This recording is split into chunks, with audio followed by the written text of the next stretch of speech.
ফেরেশতা ছেড়ে দেবে না।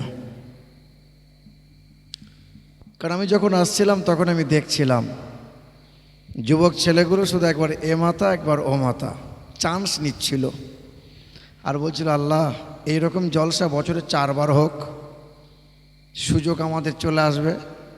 আর যুবতী কুমড়ো কুমড়ো মেয়ে ছেলেগুলো ঠোঁট পালিশ গাল পালিশ দিয়ে যে হারে মেলাতলা যাচ্ছিল, আমি মনে মনে ভাবছিলাম বোধহয় জালসা তলায় লোকের জায়গা দেওয়া যাচ্ছে না, হবে কি করে, মেলাতলাই তো সব ভিড়।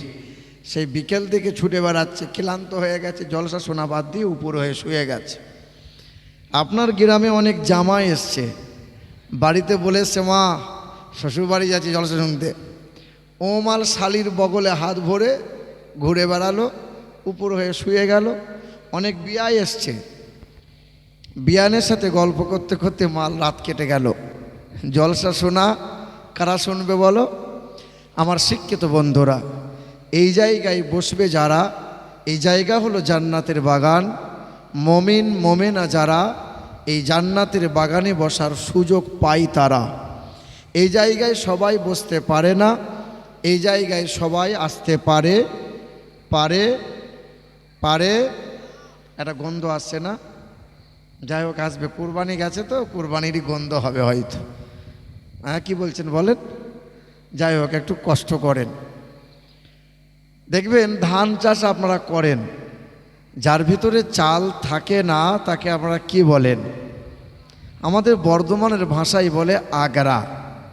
আপনাদের মুর্শিদাবাদের ভাষা একটু আলাদা, কারণ নবাবী দেশের লোক আপনারা, আপনাদের নবাবীটাই আলাদা। হ্যাঁ, আপনাদের ভাষায় বলে পাতান, আমাদের ভাষায় বলে আগরা। ও মাল কিন্তু একটাই, যার ভেতরে চাল থাকে না। হাওড়া জেলার লোকরা বলে চিটে। হ্যাঁ, দেখবেন মা বোনরা যখন ঝাড়ে এই পাতান ছিটকে যায় কোনগুলো, ধান যখন ঝাড়ে ছিটকে যায় পাতানগুলো। তো এই জান্নাতের বাগানে ছিটকে থাকবে তারা, পাতান হবে যারা। আল্লাহ বলছেন জাহান্নাম কাঠকয়লা দিয়ে জ্বালাবো না, পাতানগুলো দিয়ে জ্বালাবো।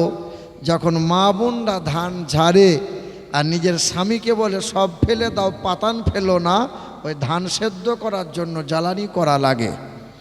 ভাইরা আমার, এই জান্নাতের বাগানে এসেছি, বছরে বছরে ওয়াজ মাহফিল হয়, তাগড়াই তাগড়াই হুজুরকে হায়ার করে নিয়ে আসা হয়। 300 কেজি ওজনের হুজুর, 80 কেজি ওজনের হুজুর।